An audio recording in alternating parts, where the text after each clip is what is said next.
الحمد لله رب العالمين والعاقبة للمتقين والصلاة والسلام على سيد المرسلين خاتم النبيين محمد وعلى آله وصحبه أجمعين أما بعد.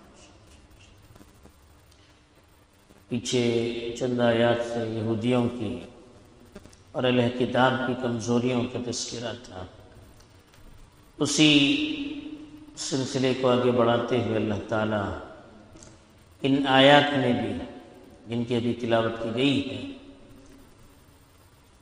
ان کی ایک اہم کمزوری کی طرف اشارہ کر رہے ہیں اور اس کا سبب بھی بیان کر رہے ہیں. چنانچہ ارشاد ہے الم تر الی الذین اوتوا نصیبا من الکتاب، کیا آپ نے ان لوگوں کو نہیں دیکھا جن کو کتاب کا ایک حصہ دیا گیا. یدعون الی کتاب اللہ، کتاب اللہ کی طرف ان کو بلایا جاتا ہے. لیحکم بینہم، تاکہ وہ ان کے درمیان فیصلہ کرے. ثم یتولی فریق منہم وہم معرضون، پھر ان میں سے ایک جماعت پیچھے ہٹتی ہے جبکہ وہ اعراض بھی کرتی ہے. یا اہل کتاب کی ایک صفت بتائی گئی کہ جب ان کو کتاب اللہ کی طرف بلایا جاتا ہے، کہا کہ وہ لوگ جن کو کتاب کا ایک حصہ دیا گیا. اب اہل کتاب کو یہ کہا گیا کہ کتاب کا ایک حصہ یا کچھ حصہ دیا گیا. اس کی وجہ علماء نے بیان کی ہے کہ موجودہ جو توریت ہے وہ حضرت موسیٰ علیہ السلام کی وفات کے 500 سال بعد لکھی گئی. جو اصل توریت تھی وہ ضائع ہو گئی، پھر 500 سال بعد اس کو دوبارہ لکھا گیا. اب اس میں کچھ حصے اس کے ضائع بھی ہو گئے، پھر بعد میں لوگوں نے اس کے اندر تبدیلیاں بھی کی. اس طرح سے کچھ حصہ تو رہ گیا، کچھ حصہ ضائع ہو گیا. اس لیے قرآن نے کہا کہ وہ لوگ جن کو توریت کا ایک حصہ دیا گیا ان کو کتاب اللہ کی طرف بلایا جاتا ہے. کتاب اللہ کی طرف بلانے کا کیا مطلب ہے؟ کیا قرآن کی طرف بلایا جاتا ہے یا توریت کی طرف بلایا جاتا ہے؟ تو اکثر مفسرین نے لکھا ہے بعض واقعات کی بنیاد پر کہ جب ان کو توریت پر عمل کرنے کے لیے بلایا جاتا ہے تاکہ توریت کے مطابق ہی ان کے درمیان فیصلہ کیا جائے، تب بھی وہ قبول نہیں کرتے. مثلا اللہ کے رسول صلی اللہ علیہ وسلم کے زمانے میں ایک واقعہ پیش آیا کہ اللہ کے رسول صلی اللہ علیہ وسلم ایک مرتبہ یہودیوں کے مدرسے کے سامنے سے گزرے تو وہاں توریت کی تعلیم ہو رہی تھی. اللہ کے رسول رکے، کچھ لوگ وہاں بیٹھے ہوئے تھے تو اللہ کے رسول صلی اللہ علیہ وسلم نے وہاں نصیحت کی ان کو. تو انہوں نے پوچھا کہ آپ کس دین کو ماننے والے ہیں؟ تو رسول اللہ صلی اللہ علیہ وسلم نے کہا کہ ہم تو ملت ابراہیمی کو ماننے والے ہیں. تو انہوں نے کہا کہ اس کا تو ہماری کتابوں میں تذکرہ نہیں ہے. تو اللہ کے رسول صلی اللہ علیہ وسلم نے کہا کہ لاؤ توریت لاؤ، میں پڑھ کر سناتا ہوں. اللہ کے رسول کے ساتھ دوسرے لوگ بھی تھے، جاننے والے تھے، تو اس کے لیے راضی نہیں ہوئے. ان کو معلوم تھا کہ توریت کے اندر رسول اللہ صلی اللہ علیہ وسلم کی صفات بیان کی گئی تھی. تو اللہ کے رسول نے کہا کہ میں صحیح ہوں یا غلط تمہاری کتاب اس کی گواہی دے گی، کتاب لائیے فیصلہ کریں گے. تو ماننے کے لیے تیار نہیں. ایسے ہی یہودیوں کی ایک عورت نے ایک مرتبہ زنا کیا. زنا میں ایک عورت پکڑی گئی، ثابت ہو گیا.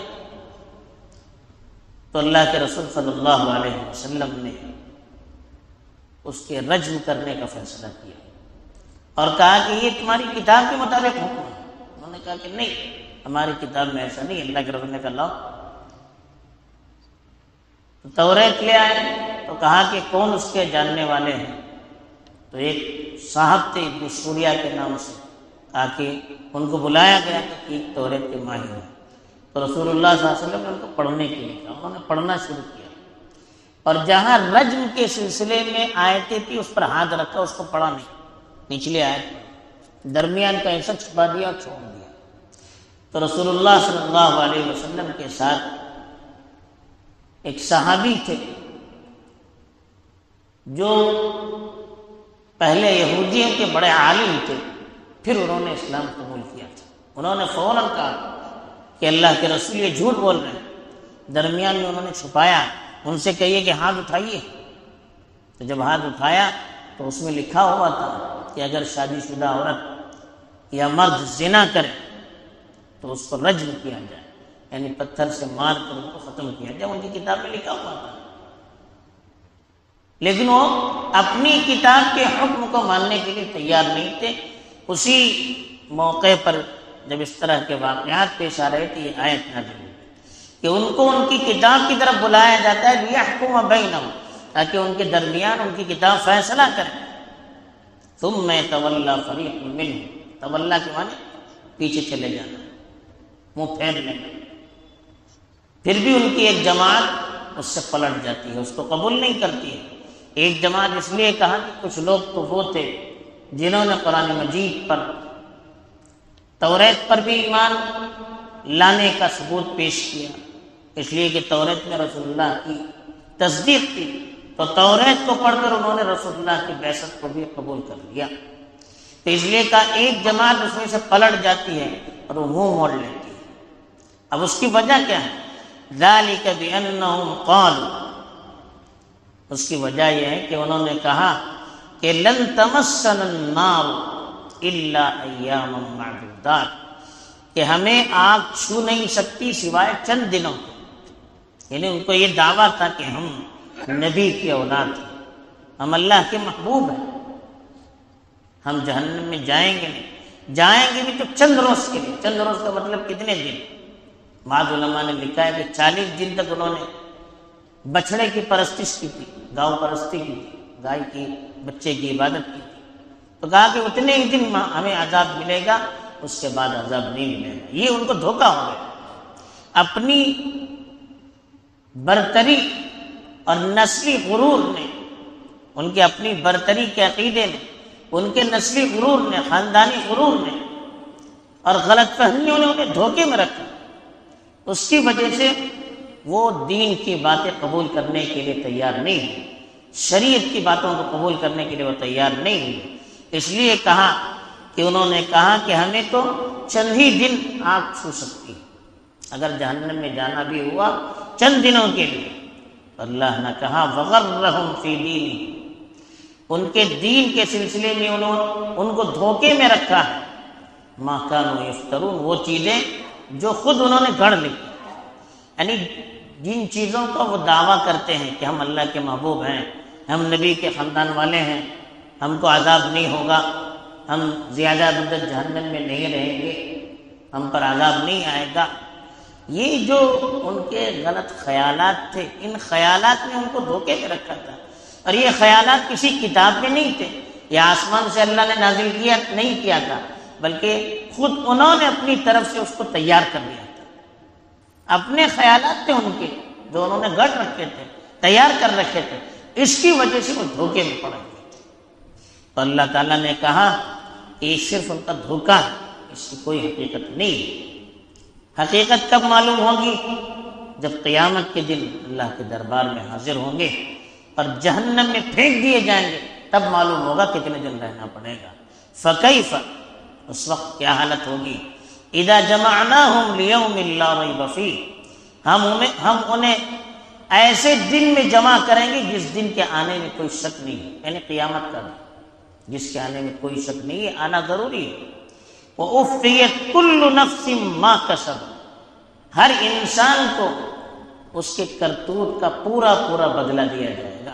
ما کسبت کے معنی جو انہوں نے کیا، وفا کے معنی پورا پورا دیا۔ ہر انسان کو، ہر ذی روح کو اس کے عمل کا جو انہوں نے دنیا میں عمل کیا پورا پورا بدلہ دیا جائے گا، اچھا ہو تو اچھا، برا ہو تو برا۔ وَهُمْ لَا يُظْلَمُونَ، ان پر ظلم نہیں کیا جائے گا۔ تو اس دن جب وہ اللہ کے دربار میں حاضر ہوں گے اور ان کی ان غلط چیزوں کی وجہ سے، اس غلط عقیدے کی وجہ سے، شریعت کے انکار کی وجہ سے جب انہیں سزا ملے گی، تب معلوم ہوگا کہ کیا حقیقت ہے۔